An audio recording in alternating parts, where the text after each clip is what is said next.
Hey guys, I'm Paul. I hope everyone's having a good Christmas break so far and is enjoying time with their family or just a time off school.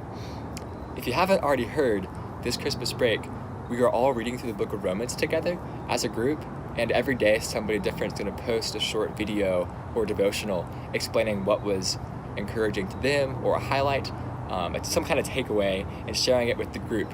And so you guys can be looking forward to those all Christmas break. Anyways, we're going to go ahead and start with chapter 1, and I'm going to talk about what was meaningful to me and what I feel like really stuck out, and hopefully it makes a difference for y'all too. All right, so Paul is the author of Romans, and he is writing letters to all these places, like Corinth and Philippi and Rome, Italy, and his message is that God's salvation through Jesus Christ is available for everybody, which is kind of a crazy thing to say because before this time, only the Jews were considered to have salvation through the law, and now Jesus came and changed all that, and everybody is able to be saved and freed from their sins, and that's a revolutionary concept. And it's basically Paul's job to tell Rome and all these other places where he wrote letters to and say, hey guys, you guys are accepted and welcome and invited into the same salvation that the Jews already have. It's for everybody. And so this is a crazy thing and very encouraging for us as Gentiles. So anyways, that's a huge takeaway, and we'll see that theme come up over and over again throughout this book as we read it. So that's just really encouraging to hear that God had a purpose for Paul, and Paul was willing to accept it and do it very, very determinedly, if that's a word, and he was passionate about it. He said he wanted to come visit Rome, but something stopped him. I'm not sure what stopped him, but something kept him away from seeing them in person, which is why he had to write this letter.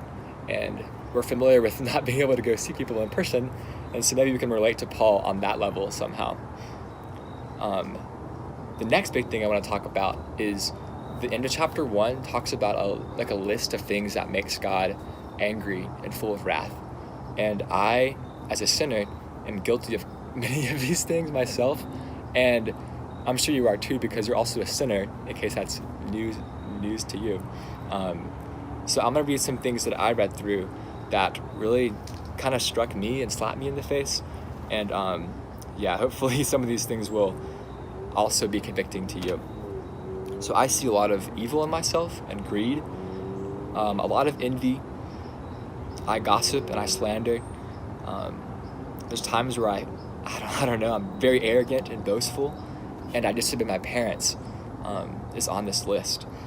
And so these are things that I don't want to do, but I find myself doing. But thankfully, Paul is saying that there is a way that we can overcome this wrath of God, and that's through his son, Jesus Christ. And that's just really encouraging to me. Every day I think about just how awesome that really is. I take it for granted a lot. And hopefully, by reading this book together, we can encourage one another. Paul says he's mutually encouraged by the Romans and by their faith. And hopefully, I can encourage you with my faith. And I know you guys all encourage me with your faith. And so let's keep it up over Christmas break and see what happens. But I'm excited for it. So the two main things, just talking about how the gospel is for everybody and how great that really is, just appreciating that. And let's not do things over Christmas break or any time that make God mad, but instead try to do things that are true and honoring and pure over Christmas break that will lead us to a righteous life lived by faith, which is another theme that Paul talks about in Romans chapter 1. And so hopefully this is helpful to you and you guys enjoy it, and you can look for chapter 2 tomorrow. Thanks, guys.